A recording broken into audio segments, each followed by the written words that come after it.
So the way it works internally with companies, if I click on somebody's profile, I can see if someone else within my company looked at their profile. So it could say like, oh, Anna Jones also saw this profile. Yeah. So I'm like, oh, okay, I wonder. And it can even tell you too, like Anna Jones emailed this person or it keeps all your it keeps all your history. So I can be like, okay, let me reach out to Anna Jones and see what the tea is. Yeah. So I think everything is tracked, traced in some way or the other. So just be careful how you're presenting yourself, how you're putting yourself out there. People talk, and this world is a lot smaller than what you would think. All right, y'all. So look, I'm just going to say it straight up. This, in my opinion, is probably the most important interview I could think of that we're going to do. You know, of course, I can't tell about the foreseeable future, but this is definitely so far probably the most important interview conversation that we're going to have, because of course we're interviewing different guests in tech, where you've seen us interview sales engineers, people in tech sales, data scientists, founders, a variety of different people that are speaking specifically about their role in tech. And we've even interviewed recruiters, tech recruiters that give you different tips and advice on getting into the industry, which is wonderful. But most of our interviews are centered around one specific job or role or one specific company that really is only speaking to one audience group. But the guest that we have today is not only a recruiter who's recruited for both like traditional companies and tech companies, but this guest that we actually have on is someone that gave me the gems and the tools, most of the gems and the tools that I know about when it comes to LinkedIn.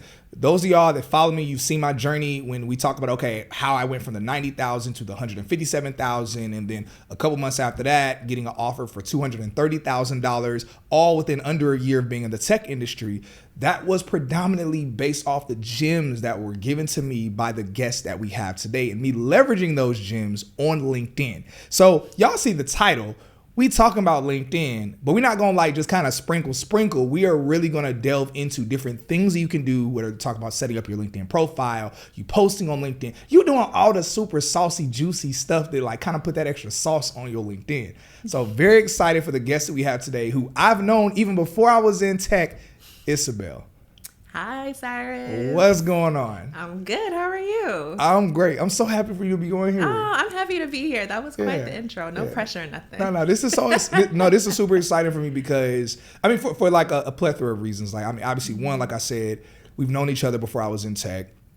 You know, very fond of you. You're like a wonderful person. We talked recently on the phone, and I was saying like, you know, how much everybody loves you, you know, and again, even after I got into the industry, like just the impact that you had on my career, the impact that you had like on the private community, and it's just like wonderful. And I'm like, yo, whenever someone books me for like a one-on-one session, whether they're trying to get in tech or trying to scale, at the end of the session, like 9 times out of 10, I will send them your video because she gives a lot of advice and tips that would really help you, you know, better like your LinkedIn and better your chances and things that you're doing.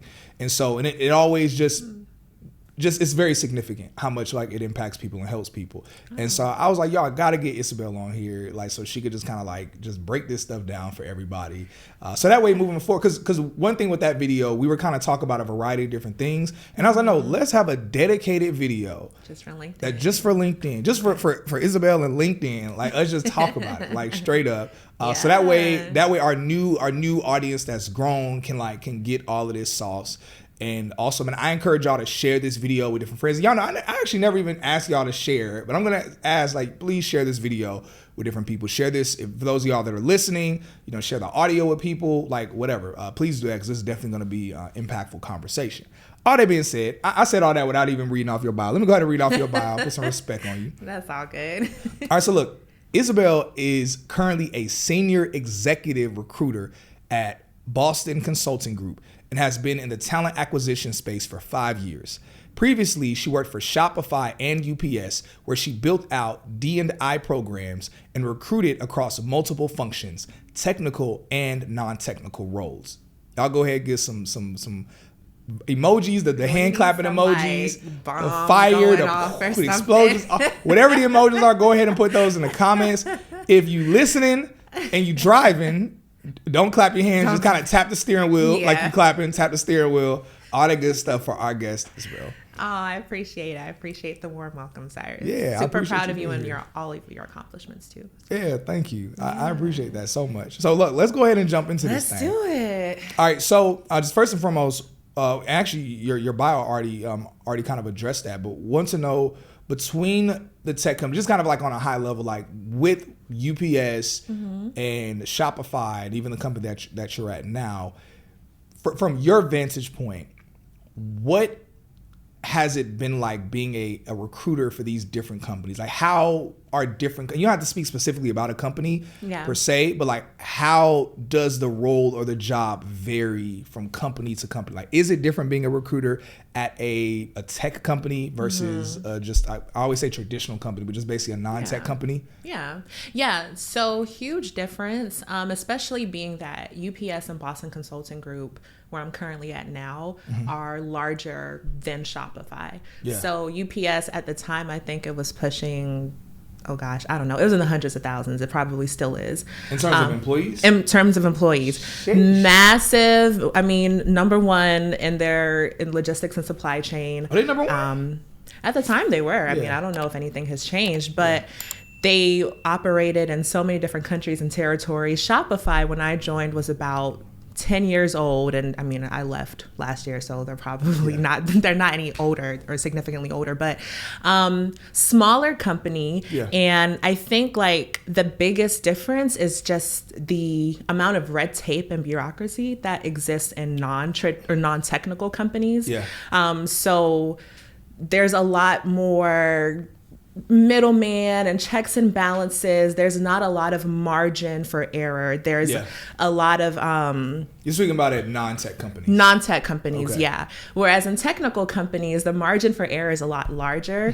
Usually there's larger budget. There's usually just much more younger, diverse mindsets. And with that, they welcome a lot of different ideas. So with Shopify, they had a program actually where you could literally do like a hackathon, like they'll do it quarterly.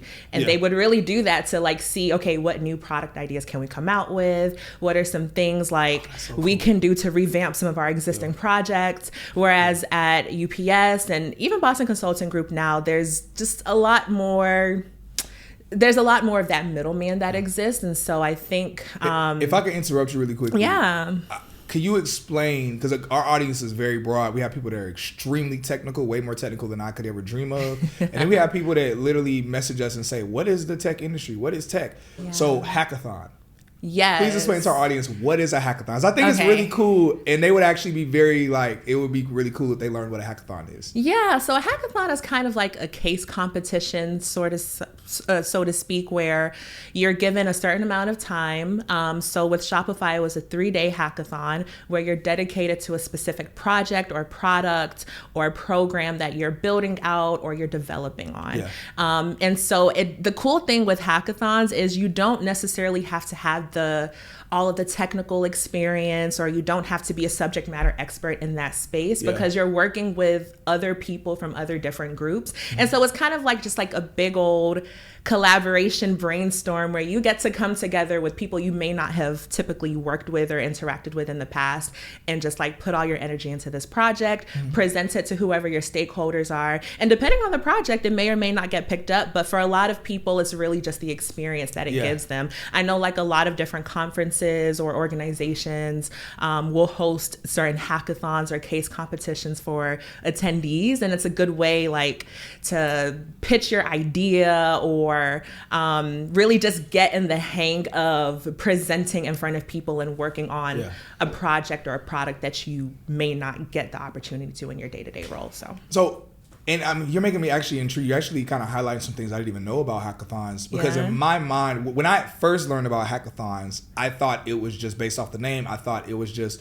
a competition of people trying to hack something. But which I'm sure there are still some that are like that. But just from what as my knowledge has been evolving and growing when it comes to hackathons, and even based off what you're sharing here, essentially some hackathons are basically an opportunity for people to create something, some type of product or just a product or feature, whatever it is, and then them like pitch it and then get like potential funding or basically get awarded money for it. Yeah, essentially. And I think like the outcomes can be very different. Not every, like for Shopify, they really looked at it from a development angle, like developing your career or work with somebody new or get your hands dirty in a sector of the business that you may not. Like, for example, as a recruiter, maybe I wanted to work on like the Shop app and like adjust one of the product features, which I mean, I would never do as a recruiter, but okay, here's my chance. Let me work with somebody. And then from there, you're forming connections. You're learning more about the integrations and all the little nitty gritty stuff. And so it could be a good way. I mean, it could be leveraged for so many different things.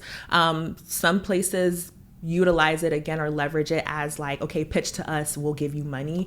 In some places it could just be like, hey, here's a chance to develop, here's a chance to network, here's a chance to grow your skill set. So either way, it's a great opportunity to get involved with if you ever have the opportunity to do a hackathon. Fire. Yo, I love this so much because we had, I'm not sure if you know Jared, who he's pretty popular in the tech space. He's been in the industry for a while. Sometime in the future I'll introduce you, even though he doesn't live here, but there'll be some event or something. Are you still going to tech events and stuff?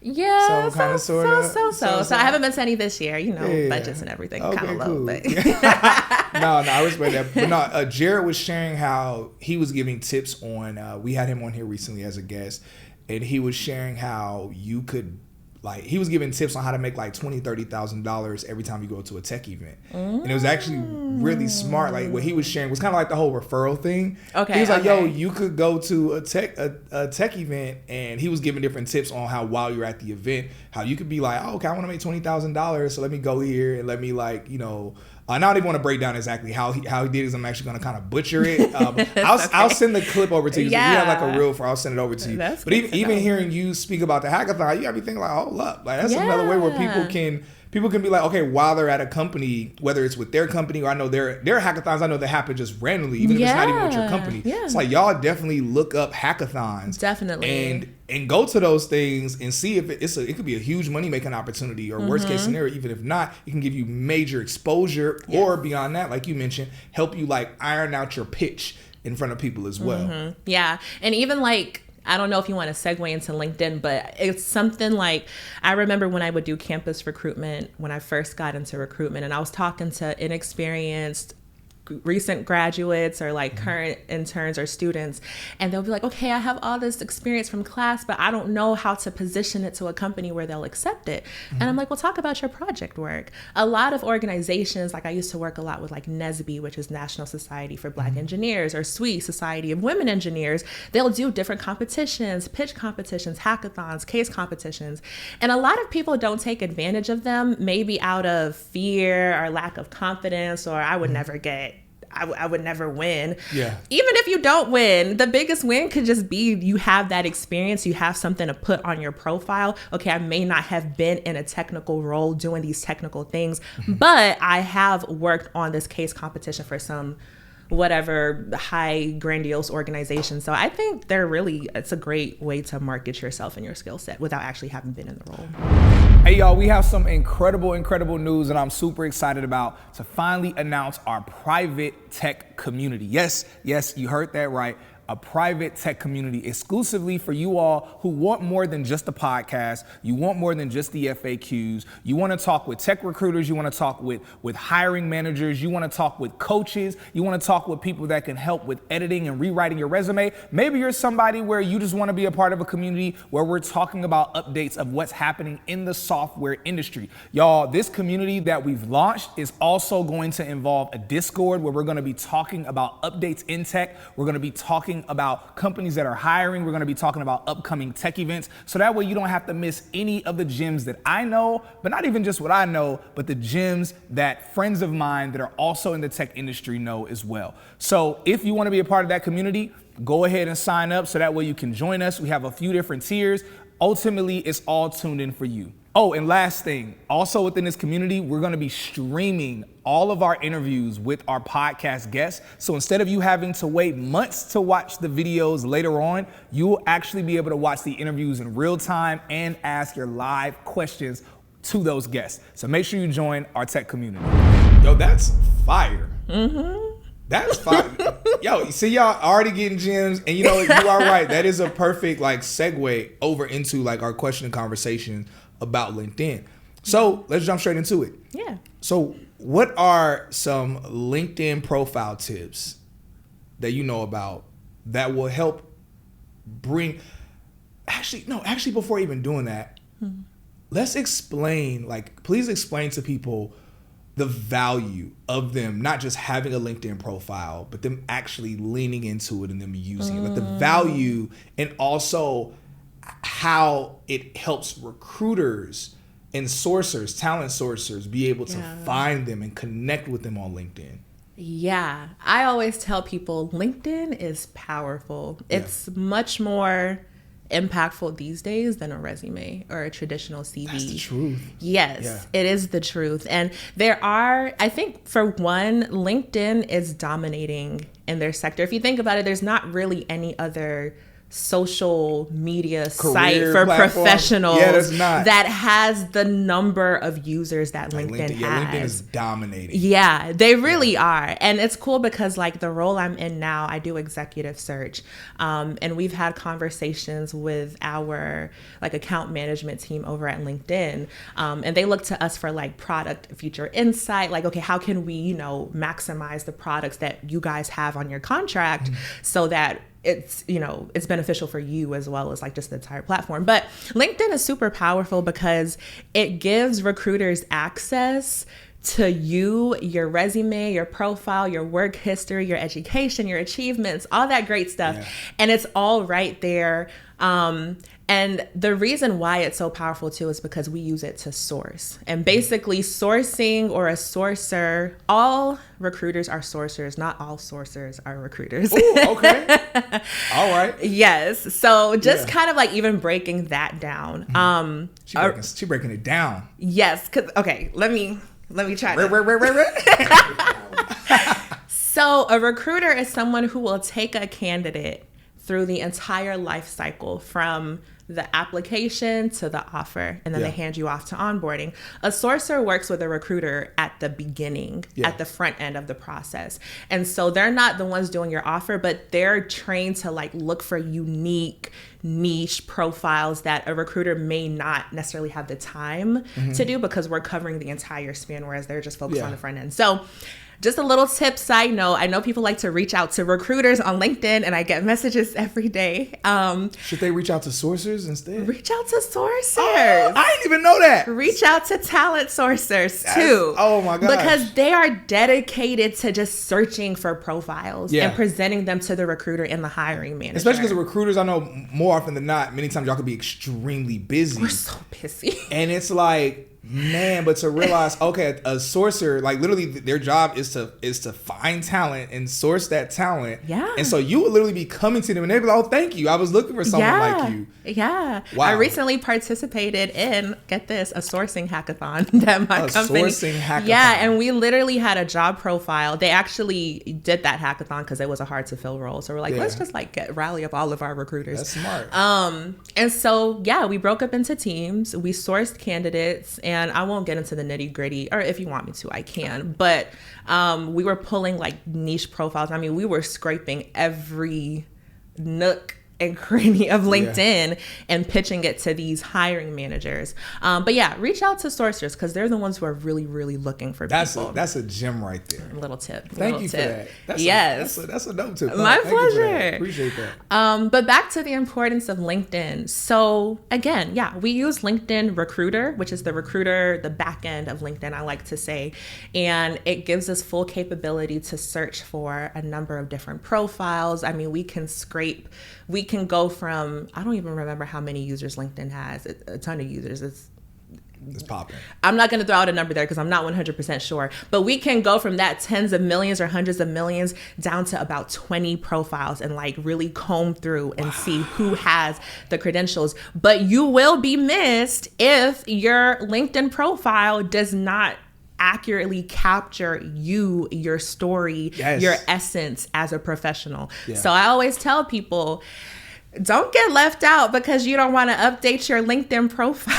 Yeah, like, exactly. Keep that thing updated because that is the single source of truth for recruiters when we're looking for candidates. All right, so perfect timing. So next question is going to be, you're already touching on it. Mm-hmm. So when we talk about, we've already talked about, of course, the power, the value of LinkedIn. Mm-hmm.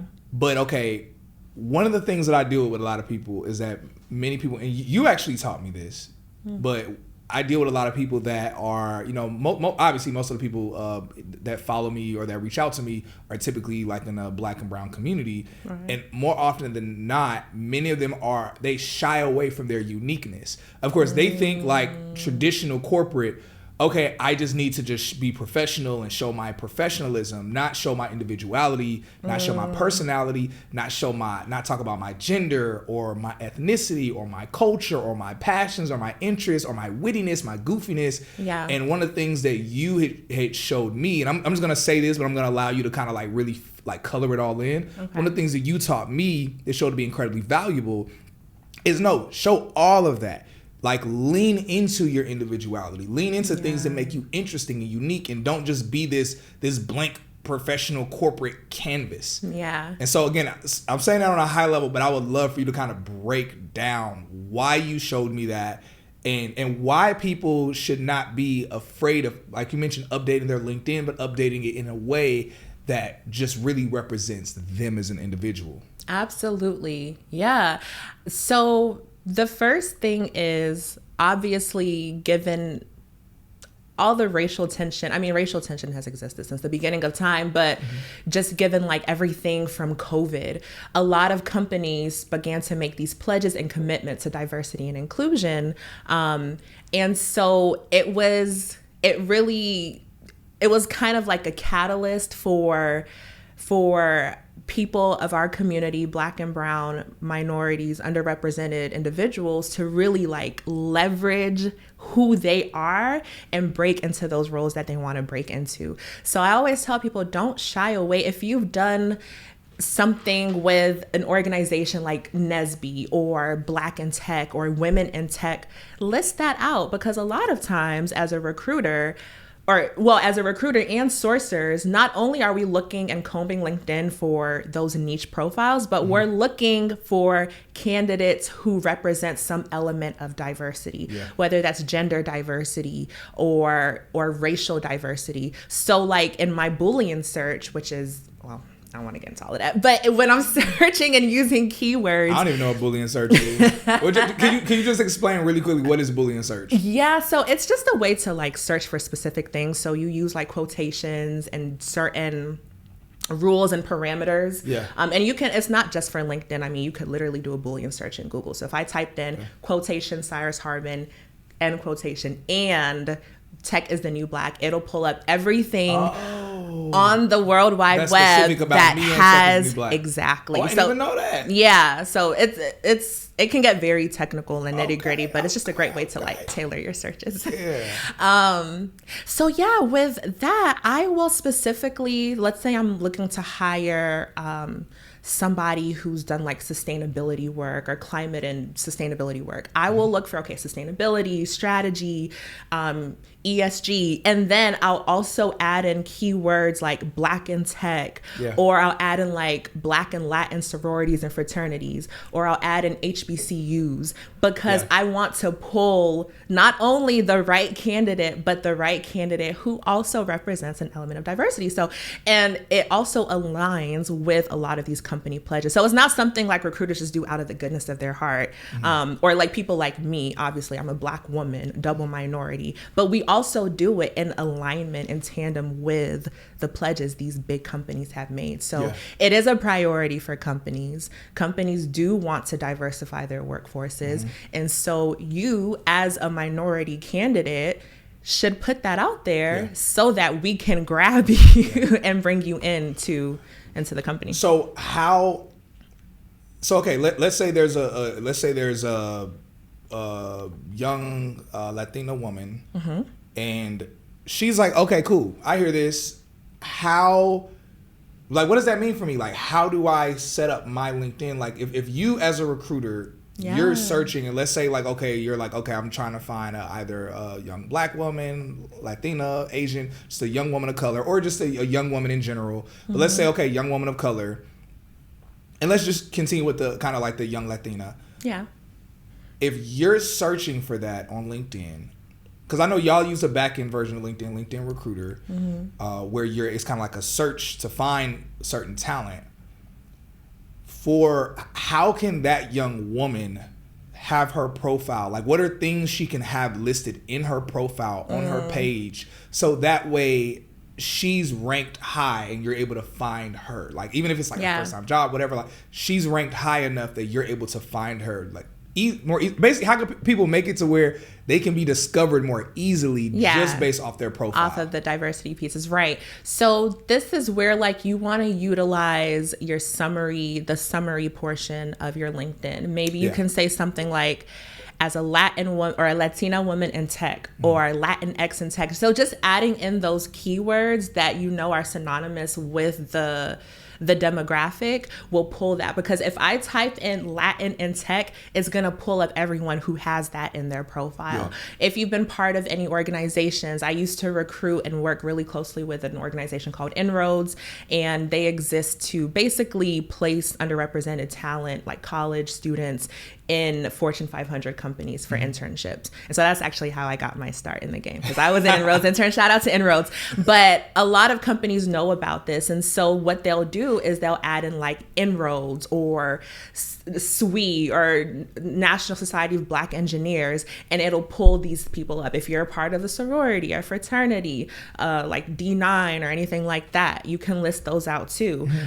So I would, as much as it matters to like detail out your work experience and what you're doing, also add in like those extracurriculars, those things that make you. If you're passionate, if you've done a lot of like employee resource group work, ERGs or BRGs or affinity work, put that in your, even if you're just a member, even if you're not even like on the board or on the leadership team, put, I am a member of Black at Google or Black at Microsoft, and that just Black alone will get picked up too. So it'll increase your chances. And there's ways to like, put it in there so it makes sense. You're not just throwing it out there, but put those keywords in. It'll pull your resume or your profile. Since like talking with you, I tell people, like, I'm always talking to people, they're like, man, should I, I mean, I see people that are like Black people where they don't even want to have a profile picture on LinkedIn because they're thinking like, oh, if they see I'm Black, they might not want to hire me. No, please. I'm like, you better lean into you being Black. Like, you better show that, like, put your profile. And again, all of this is from you, so I don't want y'all any of the gems or game I'm about to give.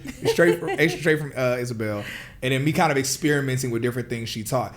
I'm like, all the stuff you said, I'm like, I tell people like, yo, like, put like in your kind of like I guess headline or whatever you said it's called. Summary, or the headline, because I mentioned something about you being Black.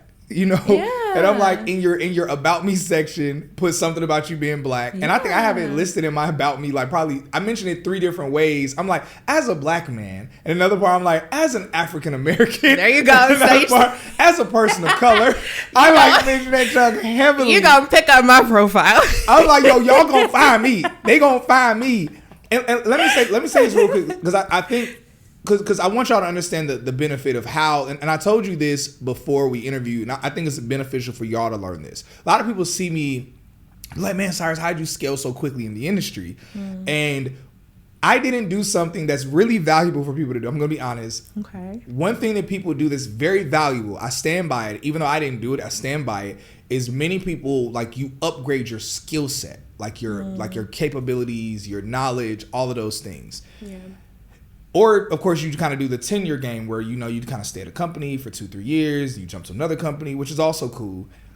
But the way I was able to scale, like, I literally took the information, the advice you gave me, in between both, one, adjusting my LinkedIn profile, and also, we're going to get to it in a second, like, talk about, like, posting and kind of, like, certain things to do with that. But literally, I took the advice she gave me, and I'm telling y'all this so y'all understand the value of it. I took the advice that she's giving right now, and when I used that, it transformed my LinkedIn to where there was a period in time when I was, like, really focused on, like, my LinkedIn heavily.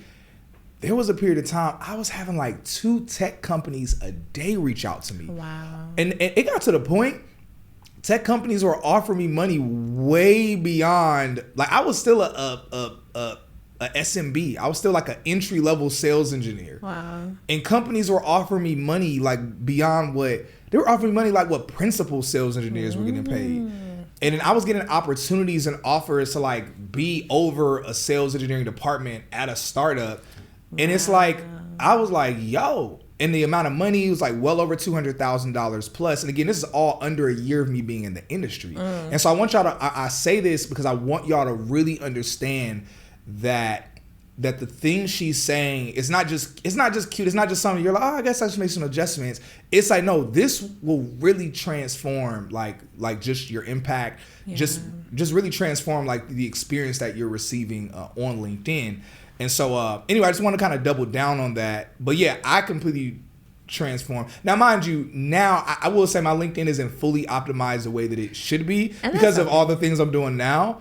Nevertheless, I always know I'm like, yo, I could tweak my LinkedIn some more based off of advice and information that you've given, and it will like 10x everything. Yeah, absolutely. And even if it's just like, because once you get it to the place where the foundation is set, it could just be like, you know, checking in every month or 2 months and just like adding any little updates. But yeah, I think I think that's really powerful how, I mean, you're a success story of someone who has leveraged their LinkedIn and scaled beyond what would be typical because you understood how recruiters use LinkedIn. So I think that's really awesome. I mean, thanks, hugely thanks to you. So we talked about, setting up your LinkedIn, and we've had, do you know Shanae? Do you and Shanae know each other?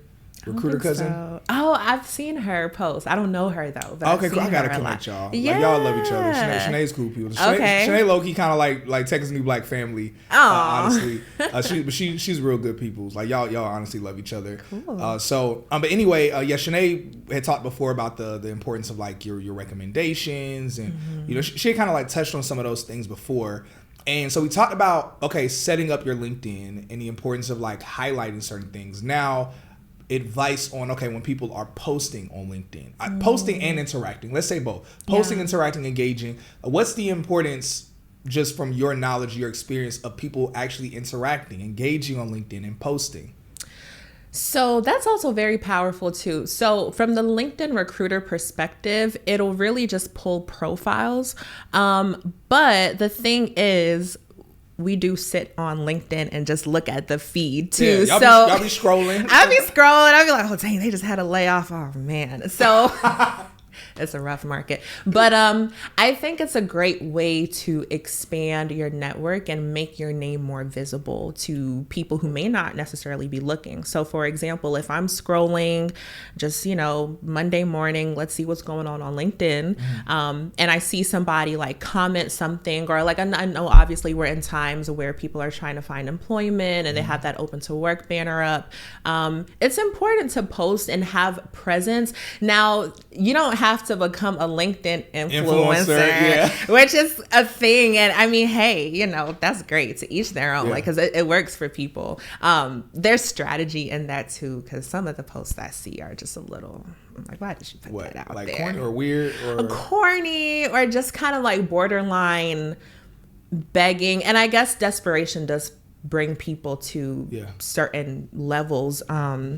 So I get it. Yeah. But I think it's great to interact with people, because not only are you interacting, but you're also, LinkedIn is so powerful because, say, for example, I see someone in my network say, hey, I'm looking for a marketing specialist to join my team. I can easily reshare that, and you see that, and there you go. That connection is made right there. So I do think it's important to have that presence, because you're visible to people who may not necessarily be using LinkedIn Recruiter, or may just be, who may not even be in the recruitment space, but they want to make a referral. And so they're seeing your posts, they're seeing your activity. And so I think just any kind of strategic conversation or output will always put your name in the right hands, I think. But another great thing to use LinkedIn for is like publications, or I know recently I was looking for somebody who had some of their work, their UI UX work listed on like they had like their portfolio. Yeah. And so a lot of times it may not necessarily pop up, or it's not necessarily a search parameter on LinkedIn Recruiter like who has a portfolio, but if you're putting that out there, if you're putting your work out there, people are resharing it. I'm like, oh yeah, this is cool. Yeah. Let me look at their portfolio. So yeah, posts are powerful. Engagement, interactions, all of it is powerful. Even just a simple like, reshare, comment, because the way LinkedIn is, it'll show you everything. Yes. It'll show you like, oh, so-and-so commented on this post. Yeah. Oh, what is this post? Let me see. Oh, what are they saying? What's their interactions? Now I'm going down rabbit holes and looking at profiles that I don't really, and I'm like, oh, this is interesting. So yeah, I think the posting piece is important. I think the priority is definitely your profile and getting that set up. And then once you have that foundation, that baseline set, then you start, because the last thing you want to do is start doing all this posting, right? But people click on your profile and it's like, oh, she doing all that talking. I can't even see what's back in the stuff. Exactly. So you want to make sure you have your I's dotted and your T's crossed. But yeah, you would say the same thing in terms of when people are reaching out to, I guess sourcers. So people reaching out to sources or recruiters or hiring managers, they need to make sure that their LinkedIn, that their profile, like, is putting respect on their name. Yeah. So that way when that recruiter looks at their page, have you ever had any instances where someone reached out to you, or maybe they reached out to a sourcer on your team and then y'all looked at their page and was like, womp, womp, womp? Oh, all the time. Man. All the time. Yeah. It's so common all the time. And it could be for little things, maybe like their profile isn't as optimized as it could be, or maybe, some of their posts are not as tasteful. Or another thing with LinkedIn Recruiter, so the way it works internally with companies, if I click on somebody's profile, I can see if someone else within my company looked at their profile. So it could say like, oh, Anna Jones also saw this profile. So I'm like, oh, okay, I wonder. And it can even tell you too, like, Anna Jones emailed this person, or it keeps all your it keeps all your history. So I can be like, okay, let me reach out to Anna Jones and see what the tea is. Yeah. So I think everything is tracked, traced in some way or the other. So just be careful how you're presenting yourself, how you're putting yourself out there. People talk, and this world is a lot smaller than what you would think. Looking for a job in tech can be tricky, but what if there's a way to automate the entire process? That's where Octoply.ai comes in. See, this software does all the work it takes for you to get hired, from researching companies to scheduling interviews, and all you have to do is just show up. Octoply.ai is the first application of its kind that will find jobs that you're top applicant for, apply to roles, reformat your resume, and manages interviews all while you sleep. So if you're tired of the tedious job search, try Octoply.ai today and let technology work for you. Oh man, you touched on so much that I love a lot. Man, that's so good. So one of the things I love, earlier you were speaking about, people posting their work or posting something on LinkedIn and it being reshared. One of the things I love about LinkedIn's feed, like your kind of home feed, is that it operates somewhat similar. It's like a hybrid between your normal social media feed and the explore page. Yeah. But it doesn't give you a bunch of random stuff. At least mine doesn't give me a bunch of random stuff that it's like I'm not interested in. It usually gives things where, like you mentioned, somebody commented on it, or someone liked it, or of course someone reshared it. Yeah. But it's like, now why does that matter? Like, that matters because what I've seen is that it's significantly easier to go like viral on LinkedIn because, or really just to be noticed, because even if one person comments on your stuff, everyone in their network is gonna see you. That. And so that's why I learned the value of posting things on LinkedIn, because I realized like, I'm not limited. Like on Instagram, if I post something on Instagram, even though Instagram can put it in the explore page, it's like I'm limited by, one, the number of people that are actually gonna comment and share, and then two, I'm limited by, even if I show up in the explore page, like there's only but so many people that are going to be in the explore page and are even going to like see that one post out of all, versus when you're scrolling vertically on LinkedIn, if somebody comments on my thing, everyone in their network that's also on LinkedIn that's scrolling is going to see my post now, even if they're not connected with me, even if they don't know who I am. Yeah. And so I've had several friends get jobs just through posting, like crazy. And just like you mentioned, like them being like no experience in tech, you know, they might have done a boot camp only, and all they did was they just posted. And I always tell people this, I'm like, yo, just post like tidbits of your, like, just show that you have some type of knowledge or show your transferable skills and how it relates to this role. I've had friends do that creatively, where like one girl who actually was, she was one of our first episodes, Tiffany Poole, she did that, where she did a side-by-side of healthcare and sales engineering, and like kind of like the similarities. That post of hers went viral to where people kept sharing it, and she ended up getting like ridiculous offers, like not ridiculous in a bad way, but like just amazing offers. And she ended up accepting an offer that was like, I ain't gonna say how high it was. It was well over $100,000, and I mean the benefits, the sign-on bonus, all that stuff was just phenomenal. Awesome. Actually, up until this past Monday, she had the highest like first time offer I'd ever heard of. It literally just got dethroned in terms of like my knowledge just this past Monday. And that was like last year. Like, is she in a technical role? She's a sales engineer. Sales engineer, okay. She's a sales engineer. But no, actually she's a solutions consultant. Because the company she's at, I worked there for a while. The company she's at, their solutions engineers,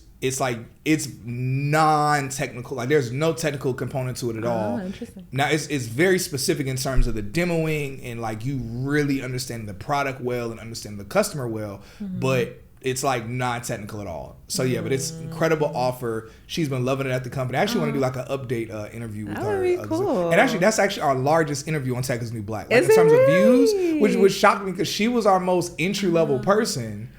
And that was the largest episode. Not everyone is at the relatable. Startup founder phase. Like some people are just trying to break in. Yeah, exactly. And so we saw that. I really like that too. Like just like talking about posting on LinkedIn, because I know like, so I have another friend who's also big in like the tech space, and he works for Microsoft, but he's also really involved in their BAM, Black at Microsoft ERG. And he's always posting. He actually has a similar platform too, like just like promoting like Black people in tech, but he's always posting about like some of the work they're doing over at Microsoft. And so, for example, let's say like, not that I am, but let's say like I was interested in getting into Microsoft, right? So I could say or comment like, oh, wow, this seems like a really great event. Really love some of the learnings that you posted on here. Also saw and tag whoever was maybe on the panel speaking on so and so and so and such a thing. Really cool stuff. You never know where that one comment might take you. And so I think like to your point, because LinkedIn will show you like the entire like breadth of the content that's being posted and like the comments and who reshared it and who's commenting and who's reacting in different ways. And you never know who's going to see that. So I think it's all about being tasteful and strategic. In how you're putting yourself out there. But yes, posting on LinkedIn is a very powerful tool. Man, I love you touching on that tasteful aspect, because that actually takes us into like our next part, which is what are distasteful things, or what are things that people do that you see commonly on LinkedIn that people don't realize is hurting them, and it's probably holding them back from opportunities, because a lot of people don't know, especially if they don't have LinkedIn Premium. Most people don't know, like, yo, recruiters and people are always checking your account, even if they're not hitting you up. And more often than not, people don't realize that they're... So we already talked about optimizing your LinkedIn, your profile. We talked about posting. But what are things that people can do, whether it's posting or it's things they might put on their profile that they don't realize is actually hurting them? And here's where it gets subjective, right? Because... Okay, cool, yeah. Every recruiter is different. So what might catch the interest of one might turn another person off. But I think really being aware of your brand and like, what is it that you want people to know about you and your skill set? And we touched on just like the market a bit and how it's shaky and desperate times call for desperate measures. Like I see people post about like, my visa is about to run out and I need a job ASAP. Please, share this post with people, So I see stuff like that and I get it. Like it's tough. Yeah. But what I actually recently, how do you say on like, not blocked, but like unfollowed or disconnected with somebody on I don't know. What do you unfollow? I don't know. Yeah. Whatever that version is on LinkedIn. I recently did that with somebody because they were complaining a lot about a lot of the interviews and how like people weren't, responding to them back and recruiters were ghosting them, which is true. Yeah. Some of us do ghost. I've heard about recruiter ghosting. Yeah. It'd be a lot of folks, but anyway, we won't get into that. But I think just like the way he talked about it, it was just very, I'll be real. It was just kind of rude. And he was, and it's like, okay, I hear your frustration, but I think with everything you have to be strategic and think about like the end user who's going to see that, because at the end of the day, nobody owes you anything. Nobody owes you anything. A lot of people, this is the thing today where everyone feels like they're just owed, like oh, I deserve this thing. It's like no one deserves that, and no one owes you anything. I love that you said that. Yeah, and that's something I tell people all the time. Like nobody owes you anything, especially not a six-figure job. Listen, because the truth of the matter is, you're looking at, let's say you're looking at the glass half empty. Somebody could be looking at the glass half full and say, okay, well, what I've learned from my recruitment experiences after being ghosted and not hearing back from recruiters is that da-da-da. And so it's kind of like reframing and repackaging your experience so that people see the silver lining. Yeah. Because the truth of the matter is, like, I can sit here and scrutinize anything and call out all the negative things about it, but surely there was a learning in there. Surely there was something you could have taken away and say like, okay, well, sure, maybe I was ghosted, but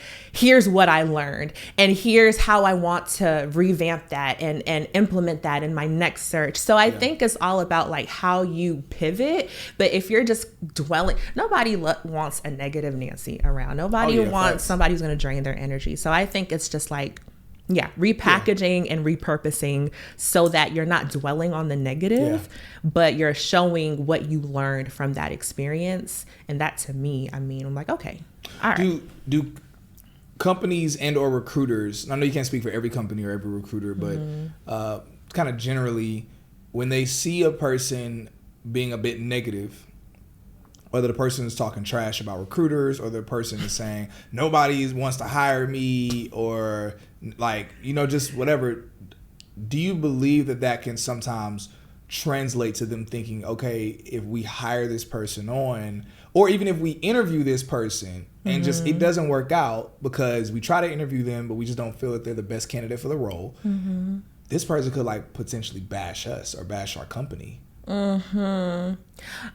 Honestly, I think one person's review is not enough to pull down a whole. Okay, cool. Yeah. Now, if some random influencer site or like what is that app that they I can't remember, like Blind, no, not Blind, is it Blind, basically like where you can leave like anonymous reviews on companies, like if for some reason like there's like a spike in negative reviews, it might prompt, okay, let's look at some of our processes. But at the end of the day, like everybody wants a job, so people are still gonna apply to that company regardless. Exactly. So even if they like, oh, I heard this, it's like, oh, but they paying what? Okay. I'm gonna suck it up and I'm gonna go.